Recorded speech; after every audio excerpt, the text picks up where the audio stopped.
Assalamualaikum warahmatullahi wabarakatuh. Apa kabar sahabat Amirul Mukminin? Semoga semua dalam lindungan Allah Subhanahu wa taala. Bulan Dzulhijjah adalah salah satu bulan yang dimuliakan di dalam Islam. Bahkan para ulama mengatakan, apabila ada bulan yang dapat menandingi keutamaan bulan Ramadan, maka bulan itu adalah bulan Dzulhijjah.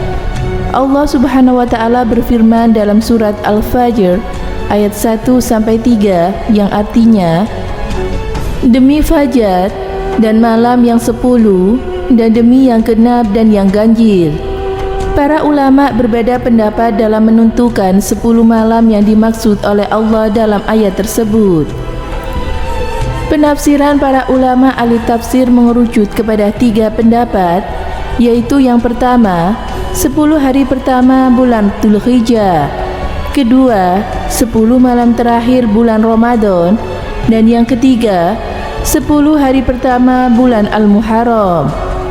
Yang rajih atau kuat adalah pendapat yang menyatakan bahwa yang dimaksud 10 hari pertama bulan Dzulhijjah, sebagaimana sabda Nabi SAW dari Jabir radhiyallahu anhu, sesungguhnya yang dimaksud 10 itu adalah 10 bulan Al-Ahad atau bulan Dzulhijjah, dan yang dimaksud dengan ganjil adalah hari Arafah, dan yang dimaksud dengan genap adalah hari raya Idul Adha.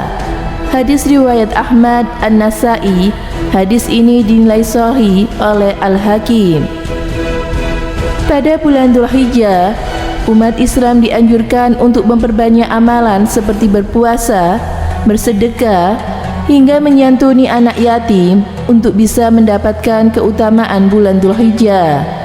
Selain itu, terdapat pula sejumlah amalan yang hanya bisa dilakukan pada bulan Dzulhijjah, seperti ibadah haji dan berkurban.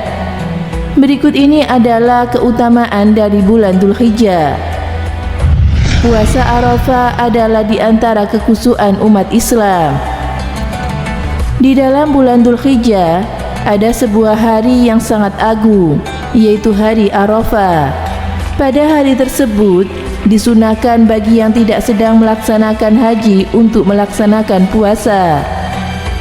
Puasa Arafah dapat menggugurkan dosa-dosa selama 2 tahun. Pahala puasa Arafah atau 9 Dzulhijjah lebih afdal daripada puasa Asyura atau 10 Al-Muharram. Rasulullah SAW bersabda, puasa Asyura dapat menghapuskan dosa setahun yang lalu, dan puasa Arafah itu dapat menghapuskan dosa selama 2 tahun, setahun yang lalu dan setahun yang akan datang. Hadis riwayat An-Nasai. Puasa Arafah termasuk keistimewaan umat Islam. Berbeda halnya dengan puasa Asyura.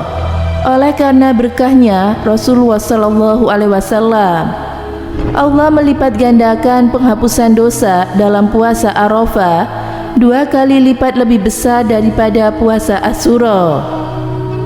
Darah-darah hewan kurban ditumpahkan terbanyak di bulan Dzulhijjah.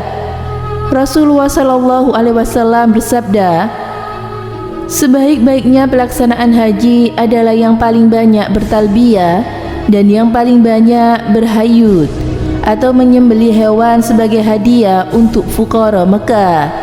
Hadis riwayat Abu Ya'la, An-Nasai, Al-Hakim, dan Al-Baihaqi.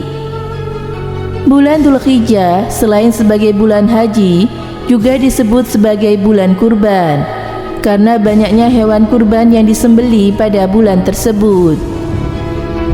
Dzulhijjah adalah bulan muktamar umat Islam tingkat dunia. Di hari Arafah, umat Islam yang datang dari seluruh penjuru dunia untuk melaksanakan ibadah haji berkumpul di padang Arafah demi melaksanakan prosesi puncak pelaksanaan manasik haji, yaitu wukuf di Arafah. Rasulullah SAW bersabda, haji itu atau wukuf di Arafah. Hadis riwayat Al-Jamaah. Hari Raya Idul Adha. Pada bulan Dzulhijjah ini pula satu dari dua hari raya umat Islam akan diperingati. Umat Islam merayakan Hari Raya Idul Adha pada tanggal 10 Dzulhijjah. Hari besar dalam agama Islam ini merupakan peringatan peristiwa kurban, meneladani kisah Nabi Ibrahim dan anaknya Nabi Ismail alaihissalam. Hari Raya Idul Adha dirayakan dengan sholat Idul Adha, lalu diikuti dengan penyembelihan hewan kurban. Pada hari ini pula, umat Islam dianjurkan untuk memperbanyak bertakbir. Amalan-amalan di bulan Dzulhijjah. Karena keutamaan yang banyak inilah, maka disyariatkan mengerjakan amalan-amalan sholi dan diberi ganjaran yang luar biasa. Di antara amalan-amalan tersebut adalah sebagai berikut. Zikir.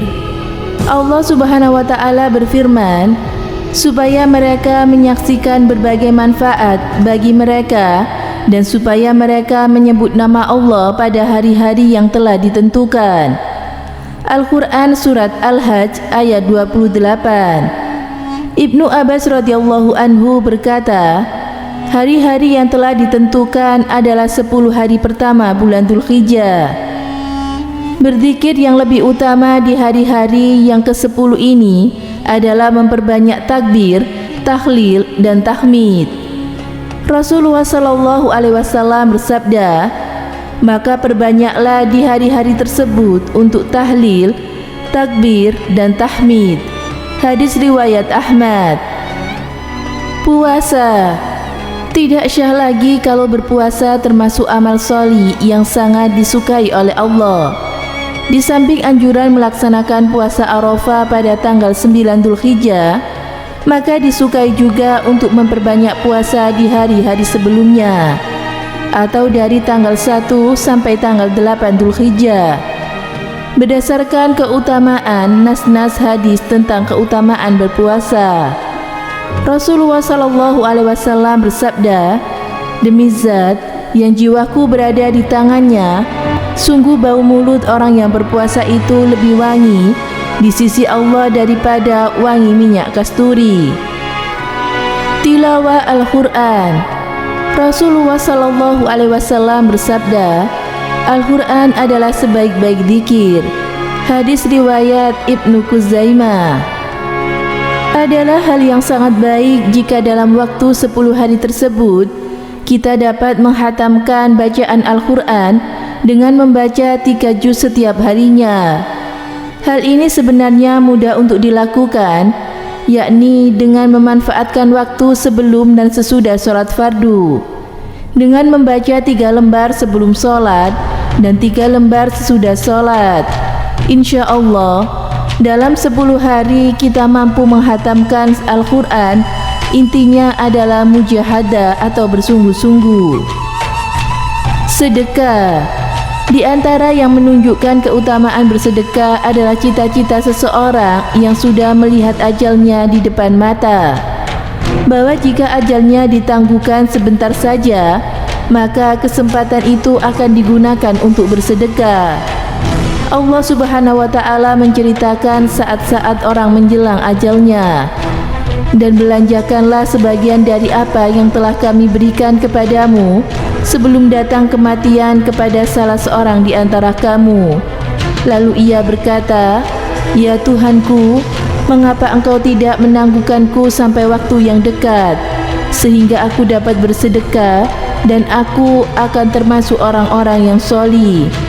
Al-Quran Surat Al-Munafikun ayat 10. Kurban. Allah Subhanahu wa Ta'ala berfirman, maka sholatlah kamu untuk Tuhanmu dan berkurbanlah. Al-Quran Surat Al-Kautsar ayat 2. Berkurban adalah ibadah yang disyariatkan setahun sekali dan dilaksanakan di bulan Dzulhijjah. Rasulullah SAW bersabda, barang siapa yang sholat seperti kita sholat dan berkurban seperti kita berkurban, maka sungguh dia telah mengerjakan kurban yang benar.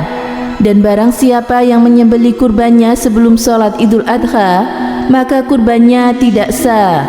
Hadis riwayat Al-Bukhari.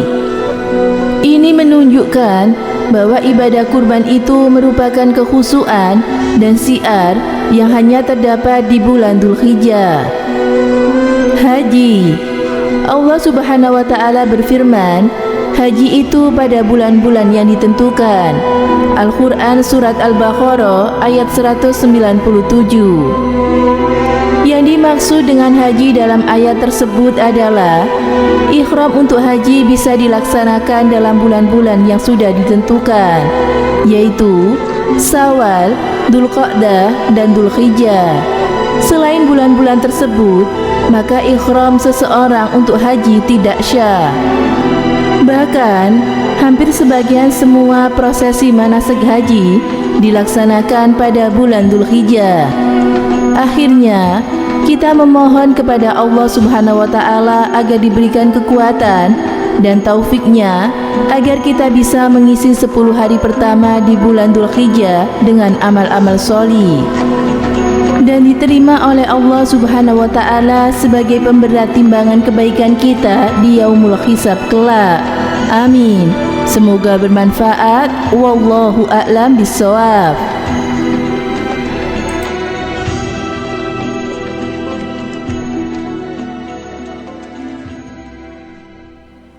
Assalamualaikum warahmatullahi wabarakatuh. Pemirsa Amirul Mukminin yang dirahmati Allah Subhanahu wa taala. Dari kisah di atas dapat diambil kesimpulan beberapa keutamaan memberi makan. Di antaranya adalah orang yang memberi makan akan mendapatkan jaminan surga. Hadis ini diriwayatkan oleh Imam Bukhari. Yang kedua, orang yang memberikan makanan akan mendapatkan sebuah kamar khusus dan istimewa di surga. Hadis riwayat Imam At-Tirmizi. Yang ketiga, orang yang memberi makanan mendapatkan makanan dan buah-buahan dari surga. Hadis riwayat Imam Abu Dawud. Yang keempat, memberi makan dipuji Rasulullah dengan sabdanya, sesungguhnya orang yang terbaik di antara kalian adalah orang yang memberi makan. Hadis riwayat Imam At-Tabari. Syekh Nawawi Al-Bantani, ulama Islam dari kota Banten, dari provinsi Banten, menyebutkan dalam kitabnya Naisahul Ibad rahasia mengapa Nabi Ibrahim mendapat gelar Khalilullah atau kekasih Allah. Di antaranya ialah Nabi Ibrahim itu tidak makan atau tidak minum sendirian. Beliau kalau tidak mendapatkan teman makan, maka beliau mencari seseorang untuk menemaninya makan sejauh 1 atau 2 mil. Memberi makan tak harus menunggu kaya, sebab memberi makan dalam keadaan sempit pahalanya besar di sisi Allah Subhanahu wa taala. Rasulullah Shallallahu alaihi wasallam bersabda, api neraka merasa takut walaupun dengan memberi makan orang lain dengan hanya 1 biji kurma. Hadis riwayat Imam Bukhari. Semoga memberi manfaat. Wassalamualaikum warahmatullahi wabarakatuh.